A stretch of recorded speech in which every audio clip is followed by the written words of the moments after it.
And hello good people of the internet, it is I, Tommy Kelly. This is Adventures in Woo Woo, and this is the monthly Patreon 1 card 47 Divinations. So let's get straight into it.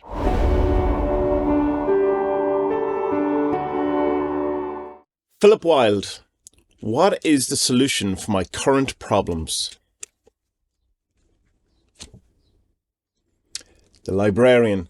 So you need to in some way get more knowledge or get more information or collect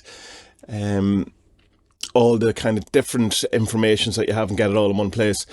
There seems to be a sort of a lack of not doing stuff, so that it's not applying stuff, it's that you don't know something, that you have to get either training, you have to study, you have to do some book learning, you have to hit the books, and that will be the solution. That will lead to the solution to your current problems. Stephen, how can I be less burnt out? You and me both, Stephen.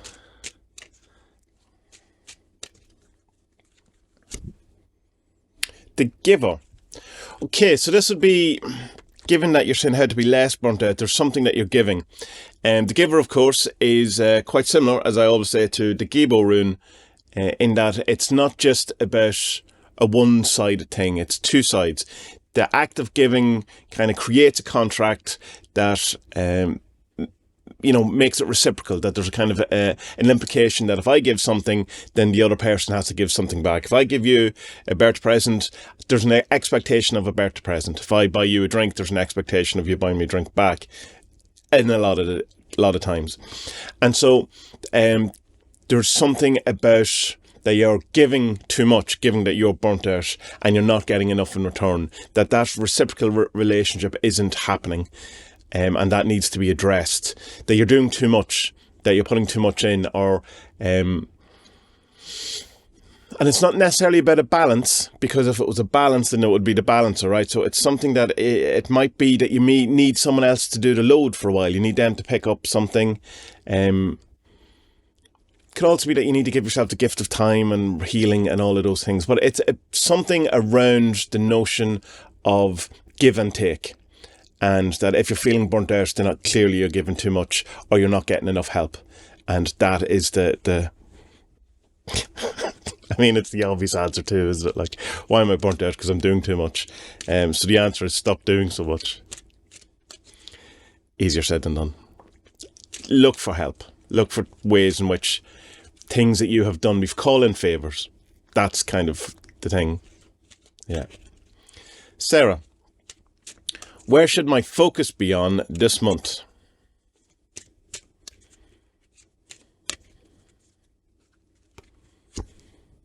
The Father. Okay, so see, this is kind of hard for me in one sense, because I know somewhat the situation. I know I have a vague kind of understanding of your family situation, and I know who the Father could represent. So I don't want to automatically just jump to that, because that's my kind of notions rather than what the card's saying. So the Father is about knowing that there's things that happen in life that are unavoidable, that are part of life, that the only way through them is through them, that no one can help you with them. People can advise you, people can hold your hand as you're along the way, but ultimately you have to do it. You have to go through it. It's the breakup. No one can take the breakup away from you. No one can do, I always say, the driving test for you, which I'm quite possibly they could.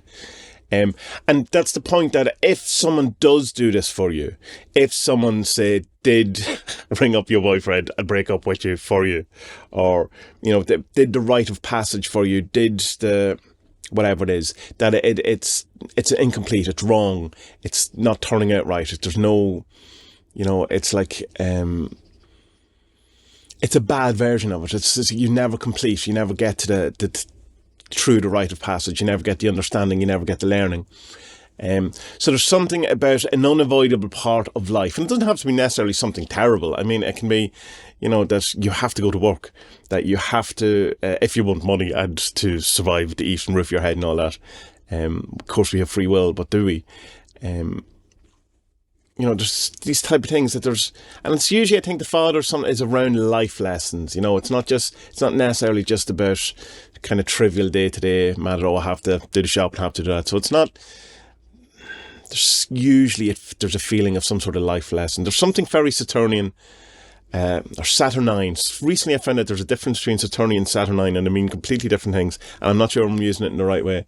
There's something very Saturny about the father, and not in the kind of evil old man type thing, but in that kind of life lesson stuff, that, the squeezing of the compression the pressure, possibly the oppression, in order for something to happen. And that, by the oppression, that is like the looming test, the looming date where you have to talk to this person, that kind of thing that's on the horizon that has to be dealt with and only you can deal with. So yeah. Or you have to look after your husband. You decide and focus on him, or both. Shuli, I've packed in the mundane daily slog, so what's the next step? To deplete it. Well, that's, realising that something has come to an end. And, to fully kind of embrace that, and to know that the energy, the kind of season, that part of life is over, that's it. And the kind of, you're saying, what's next? And it's kind of saying, no, just stay there in that for a while. Process that. Sit with that. Understand that. Really feel that. Get to that. Realise that that's it. Before you move on to the next thing.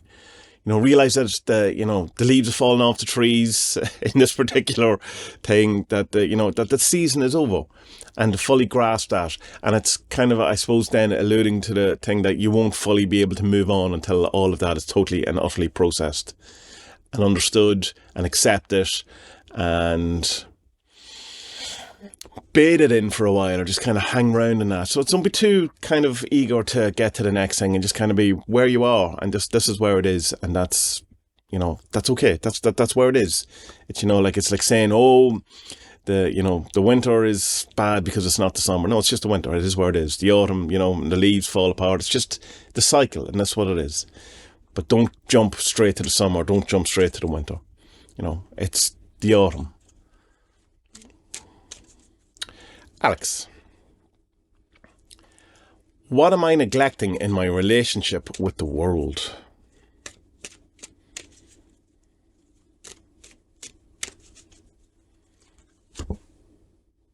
The fixer. So,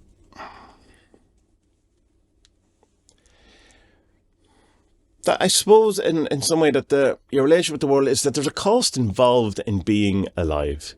There's a cost involved in interacting with people and being in society and the world and your relationship to the world and stuff like that. And that, I suppose, it's kind of maybe saying that it's not always going to be a case of that your interaction with the world is going to enliven you, make you better, make you more energetic, whatever. It's that there's an emotional cost, there's an energetic cost, there's, you have to do things you don't want to all the time in life. It's compromise. It's knowing that things you aren't going to get everything you ever wanted. Knowing, that things mightn't change no matter how much you want them to, or whatever. Just within this situation. I mean, I know there's always the thing with the fixer is that there is a solution to the problem if you're willing to take it. But sometimes that solution is, of course, walking away. Sometimes that solution is acceptance. If you're terribly unhappy in a relationship, the fixer isn't actually saying that you can be happy in the relationship, saying you could be happy by not being in the relationship. Are you willing to give up the relationship in order to be happy? But I think there's just kind of cost involved with the relationship that you have to be aware of. It's like if you're an introvert and you spend an awful lot of time with other people, you need to spend some time on your own to recharge, get yourself back together to be able to do it again. Or conversely, the other way, if you're an extrovert and you have to spend an awful lot of time on your own, you have to go party, you have to go hang out with people, you have to do these things, and you have to be aware of the cost of living in a non-monetary sense, in a non-financial sense. So what are you neglecting? You're neglecting to either pay that cost or to see that cost and to and by pay the cost I mean that, you know, to you're not seeing the energy you're giving away to the world or that it's taking from you, and that you need to become more aware of that and see if that's something you're willing to to accept, or that you can work on, or you could be better around. Grayson, what should I be aware of this month?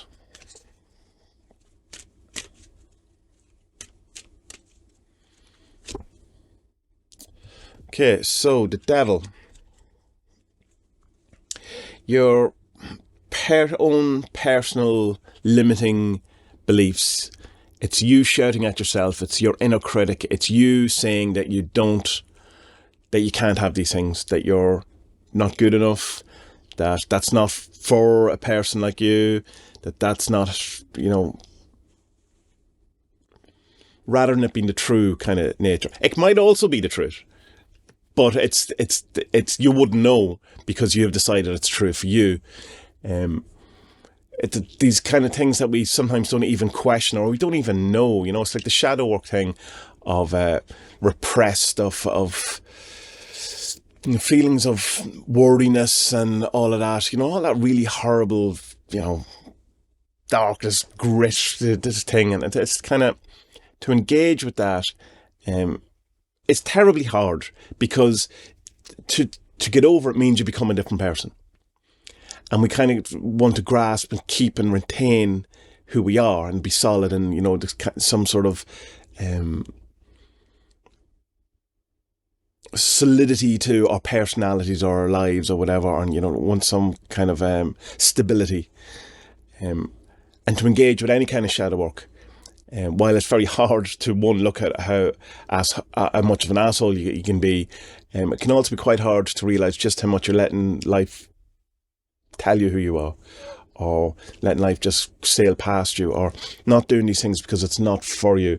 And there's a whole kind of thing of trying to reclaim you know, and find yourself again. And I think that's a better way of looking at than kind of feeling that you're losing something in a way, you know, that, you know, to see it as a way of reclamation. Shadow work is reclaiming, but it feels like letting go. It feels like a loss, but it's really a reclaiming. And that's one of those that's one of those kind of profound, literally the opposite of stupid, kind of things about spirituality, or, you know, these opposite things where what something feels like is really the opposite, you know. So, yeah, where are you hating yourself? Where are you telling yourself that you're no good? And find out why, and then stop doing it. And then realise the person you were before you started saying that. And of course, the stuff with the devil is that it's not just negativity or whatever. There was a protection thing in it. It was trying to protect you. It formed because of something at one time. Having this idea saved you from something. The reason why it's a shadow is now because you've continued it on into the rest of your life in inappropriate places and inappropriate things where you now think you still have to have this defense.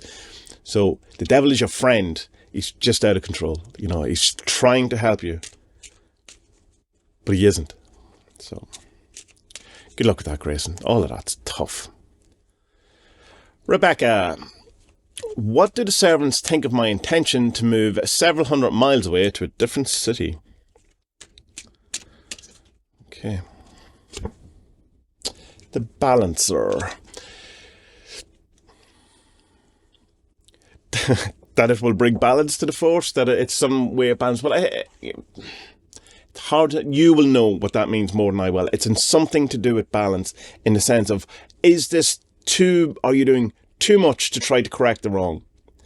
Or I need to change and then change everything. Is it out of balance? Is it too much of a balance?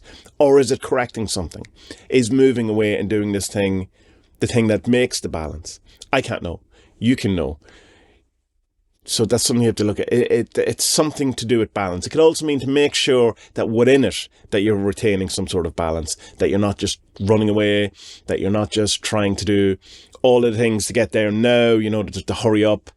Have a think around balance, night and day, dark and light, good and bad, running, staying, all of these things. Where It's like,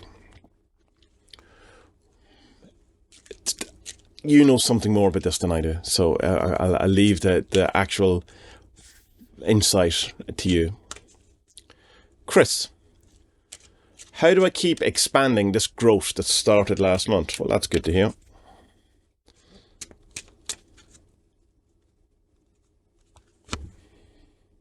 The contemplator. So this is, in a sense, don't try to logically think of it. Don't try to make a plan. Don't try to analyse it to the point of, what is it? What exactly is the thing? What was the exact underpants I was wearing on that day where it all changed? Where was the moon? Where was Mars? It's not do that. It's to kind of go, right, this happened, and put it to one side. Not to forget about it, not to ignore it, not to move away from it, right? It was just to not try to understand it too much, to let it tell you what it is, to let it reveal itself. It's that thing of the contemplator is best described in one of his ways, in that when you're trying to think of the name of that actor who's in that thing, and the more you try to think about it, the less likely you are to find out what it is. But then you just decide, I'm just going to let it go and let that other part of my brain or my psyche or whatever it is do its thing. And then the following Tuesday you go, oh yeah, Mickey Rourke. It's something like that. That the more you kind of look at it and force it, is you're not going to see whatever it is that is the thing. So just let it be and let it present itself and come to you.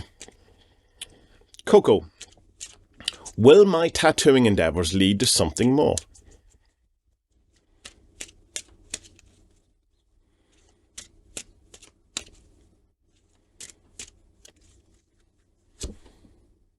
The seer, what do you think? I'd be very tempted just to leave it at that, but that would be very unhelpful. Clearly you have a sense around this. You have a feeling around it. The fact that you're asking the question means that you're not sure, however. Because if you were sure, you wouldn't ask the question, because you'd be sure. Why would you waste the question on something you know the answer to? So there's a doubt. There's something that is a doubt within you that you want to look at. What is the doubt? What could it lead to? Where could it hold you up? What is the thing that's nagging at you about this? Why wouldn't it work out? Like, what is the thing? What? It's, why wouldn't it lead to something? Every action leads to something. So what is the actual question you're asked? There's a doubt. There's a hesitancy. There's something you're feeling, that you're sensing, that needs to be looked at. And that's not saying that there's no, it's not going to lead to something, or it will lead to something or anything, but it's saying that where it is at the minute, the energy of it is in the doubt, or in the hesitancy, or in the questioning. There's something there. What is that?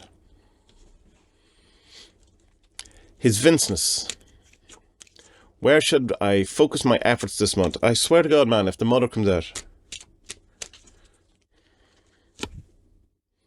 The librarian. So, learning. I mean, book learning. There's fun stuff that we love to do as occultists, magicians, and whatever other labels we want for ourselves. Do some reading. Buy some books. Do a course. Hang out with books. Smell the wonderful smell of books. Just books. They're amazing, right? Be the librarian. Maybe tidy up your books. Organise your books. I'm doing a thing at the minute where I've decided I'm not buying any more books, which is a lie, clearly, until I read a number of books that I already have that I haven't got to, which is great because you're getting through your to-do list here, and it's giving me an extra incentive to read stuff. So I'm reading stuff about, while I'm not really totally, gravitating towards it, it's about Gnosticism and stuff like that, and it's, I'm getting something out of it, and it's like, had I just gone with my natural inclination to buy the book that I'm interested in now, having not read the book that when I was interested in Gnosticism a while back, I wouldn't be getting the insight I would as I'm doing it. What's my point though? Either clear up your bookshelves, read books you haven't read, buy some new books, smell the books, open a library, do something. It's learning. It's that's it. Rather than practicalness, rather than doing, I mean, you should always be doing, but there's something about a new insight or new something learning rather than continuing to do what you've always been doing in a practical way. Fun, a license to buy books. Abraxas, where am I at in life?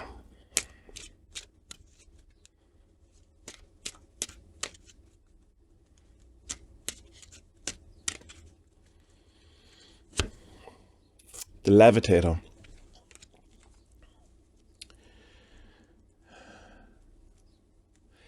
This feels to me a bit like you feel out of place, that you feel that you don't know where you belong, that like you're not grounded, you're kind of up there, away, you know. It's like as if there's a dreamlike quality to your life at the minute, as if you don't, you know, you're not really in it, it's not really happening, that there's no foundations, that you're just kind of floating, flying away, seeing things from a completely different vantage point than everyone else, but in a kind of a, I don't know, there's just kind of a sense of like in a wispy way, in like ennui or something like that, you know. Or it's not a sense of depression or a sense of aloofness or feeling above or anything. It's just this kind of a sense of,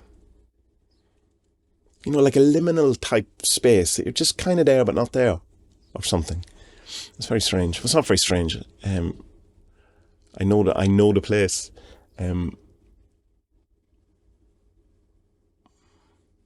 So that's not even necessarily a bad thing. It could only be, unless that's, you know, you don't want to be where you are. It's just this kind of spaciness, airiness, lightness, almost like you're looking at your life rather than being in your life.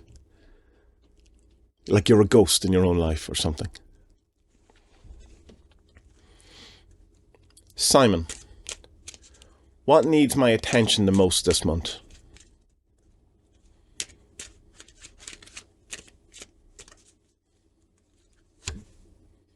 The librarian. She's having a field day today. Book sales will go way up. Books, learning, all the things I said to Vince. If you want to go back,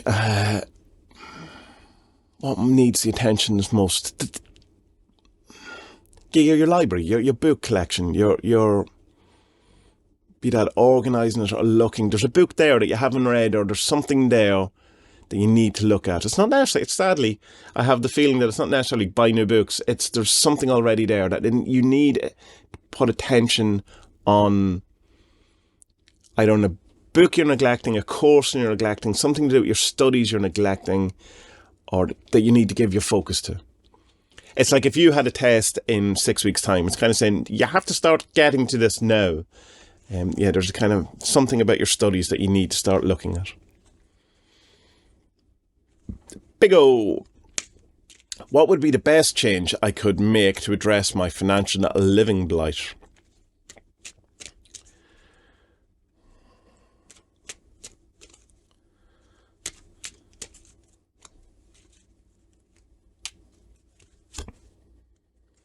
The Tinker. This is sadly, in one way, because it's just going to reiterate a load of mundane advice, I suppose, is to think about it logically and rather than emotionally. What would you need to do in order to get out of where you're at? It's like, you know, that thing of, I want this, I want this. And sometimes it's like, well, you just have to get a job to get that, to make the money. And it's not sexy, and it's not cool, and it's not what you want your life to be, or it's not, but it's just like, sometimes you just have to do the thing you don't want to do. Sometimes it's not that, but it's just, you have to think of it rather than, what do I want? It's like, no, what needs to happen for me to get to where I want? Not in a perfect world, how would this all unfold so that I get out, that everything works out in the way I want. It's not the opposite of wishful thinking. And hope, and being annoyed because you know, that kind of notion of that we have, you know, follow your bliss. If you book them, they will come. If you build it, they will come. The original. And then you build it and they don't come, right? It's that kind of disillusionment that comes to that. So the thinker would kind of say, no, well, you know, logically, do you think just because you built it that they will come? No. What else have you to do? Put up the posters. Tell people about it. Make sure it's easy to get to. Make sure there's parking. You know, it's the logic kind of thing of it, rather than just the kind of wishful thinking of putting it out there to the universe and hoping or feeling in some way that it should happen because you've made a wish. That's totally, I would not like, you know, and at certain points in my life, not like to hear that. That's not what I want to hear. But many times that was probably the best advice that I could have been told. Not what I wanted, you know. You know, you want to be told that everything's going to be great and easy. Yeah. But it doesn't have to be that hard. I mean, it could be very slight change. It could be as simple as like just go, oh, just do your washing, just clean your room, start somewhere doing one thing that needs to be done on your to-do list or something like that. You know, I don't want to be all too bad, and it doesn't mean forever either. You know, it's just what is the best change I could make to address my financial living blight. Get a pen and paper and work out a plan. Think about it like you're that magic doesn't exist, that spirituality doesn't exist, that you're on your own. What would you do if all of that was true? What would you have to do to change your life if you had to do it without any spiritual magic, wishful thinking, any of those things? And the good thing is, when you start doing that, the blockages seem to open a bit, and the magic and stuff will start to work. But you have to open the faucet a bit by doing the mundane stuff. Start as if magic doesn't exist and work out your plan. Gilherme, what do I need to work with to sleep better?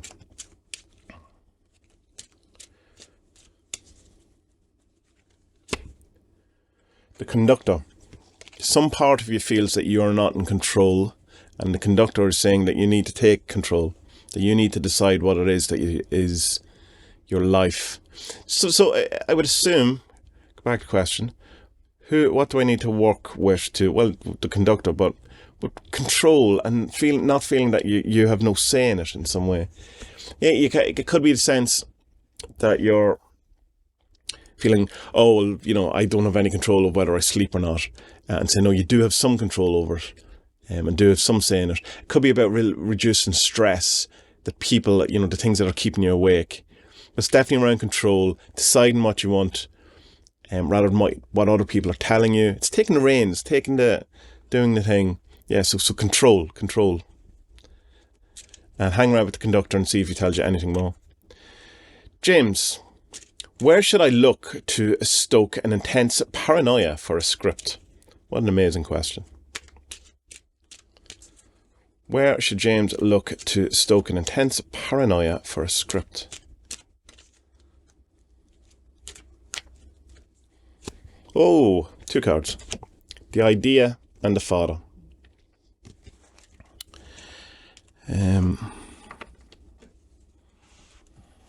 So something creative, something new, a new kind of look at something that can't be avoided.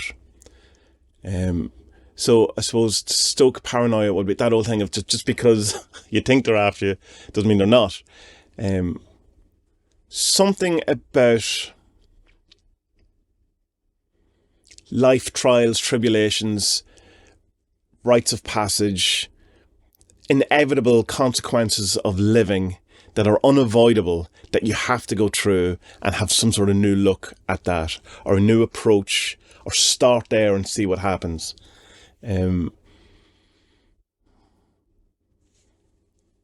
Like take everything to the height, like the thing I say about the father is like no one can do your car test for you. What would be the worst case scenario of a test? You know, really amp up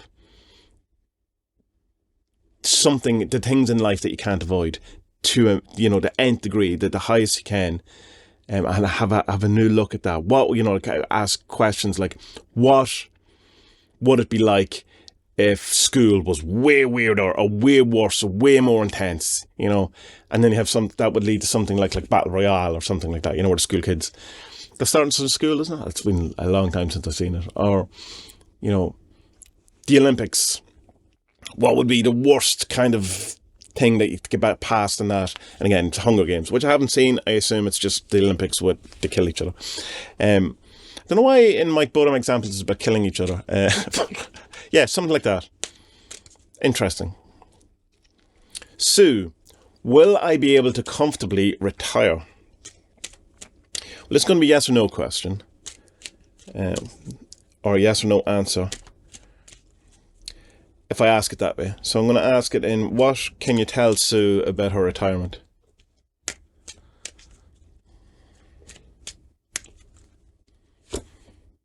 The depleted.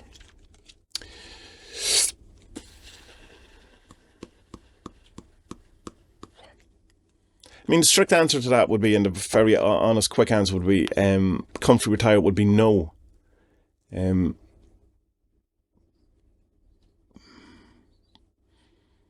But it's also because the whole idea of the retirement is the end of a season, right? In some ways, even if you're retiring young, it's the end of something as well. And in that, I suppose it's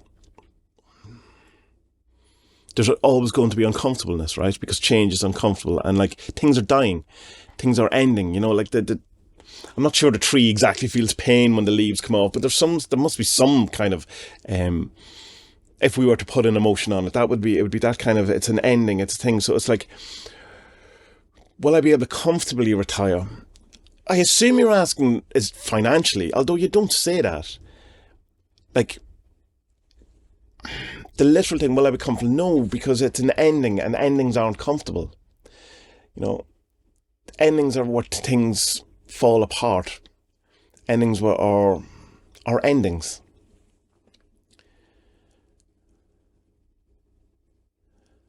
And I think it's saying that if you can be okay with that, then it'll be comfortable. But a separate question would be, can I comfortably retire financially? And it's to be careful of depletion.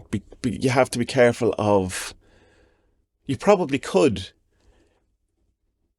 once you don't spend all your money immediately, and rely on other income to come in or something. There's an end. It's an end.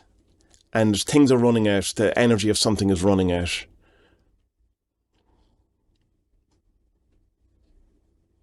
So yeah, it's things to look at there. So it's probably saying no right now.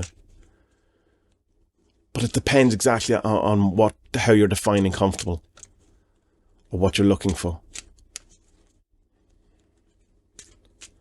Dougie, tell me something I need to know or be aware of this month. The sun. Sunscreen, man. It's going to get hot. It could be that. You have to be aware of, need to know. Also power, radiance, where the power of a situation actually is.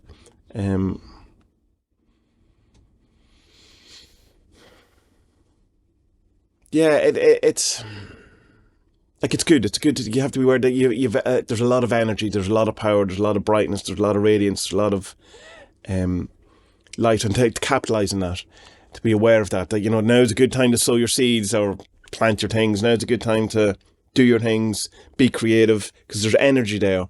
There's now's the time for all of that, and to be on that.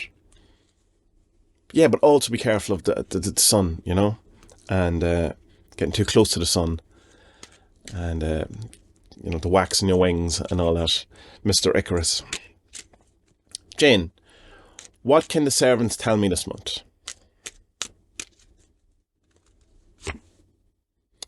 The road opener. The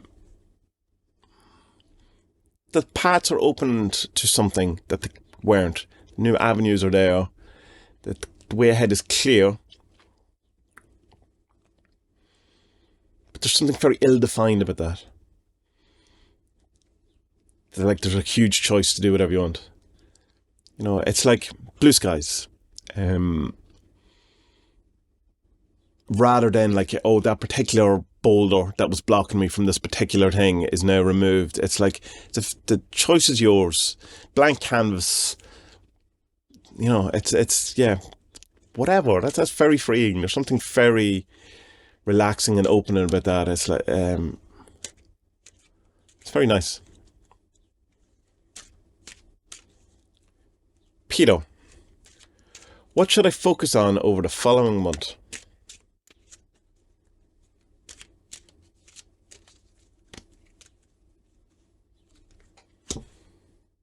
The Messenger.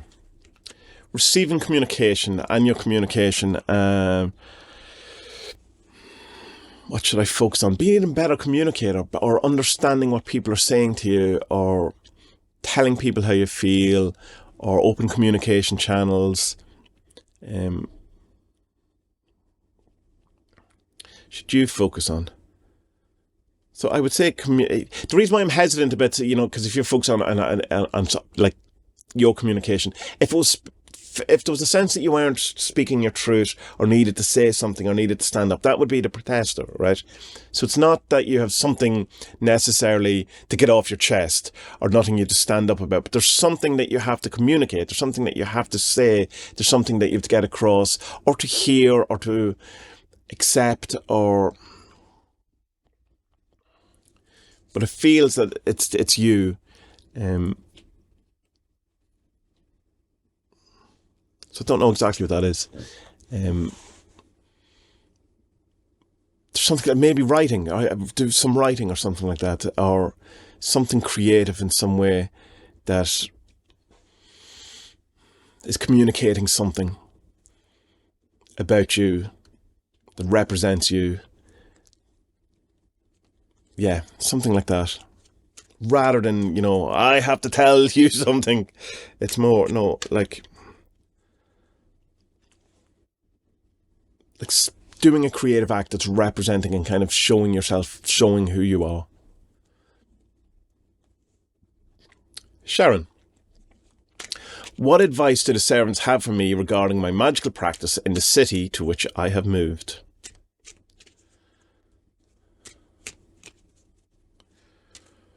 What advice do the servants have for me regarding my magical practice in the new city? The Lovers. That you will be very comfortable in the new city, and that the magic, you will fall into it quite easily. There'll be a familiarity. Yeah, the genius loci will be very accepting. It'll feel like coming home. It'll feel like you will always have been there. It feels like possibly the thing that you were missing. This kind of... like rather than strange bedfellows, good bedfellows. You're familiar enough that it's easy, that you understand each other. Not sparks, not amazing kind of shows of magic, not kind of overwhelming things, but more the constant good familiarity, working together, harmony, feeling comfortable in it.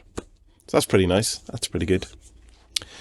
So, good people of the internet, that is the 1-card divinations. I do other divinations, which are 3 cards, 5 cards, and 9 cards. And I used to put them up on the YouTube channel, but I don't anymore because, 1, people aren't watching them, but 2, also it allows me to have a bit more of a personal kind of answer to people. With these 1-card things, they're not kind of, I suppose, in-depth enough to get really personal, and I try to avoid people asking too much of personal information, but just feels better doing the kind of bigger, more in-depth readings and keeping them kind of personal to people. So if you want in on that, then join the Patreon at the, whatever level to get the different readings. I think, able to now have it that you can also join YouTube, like the paid version of the, when you pay, you join the channel, and then you can also leave questions. So that should be available for the next one, for the next time or whatever. So yeah, good people of the internet, may our best days be ahead, and be well.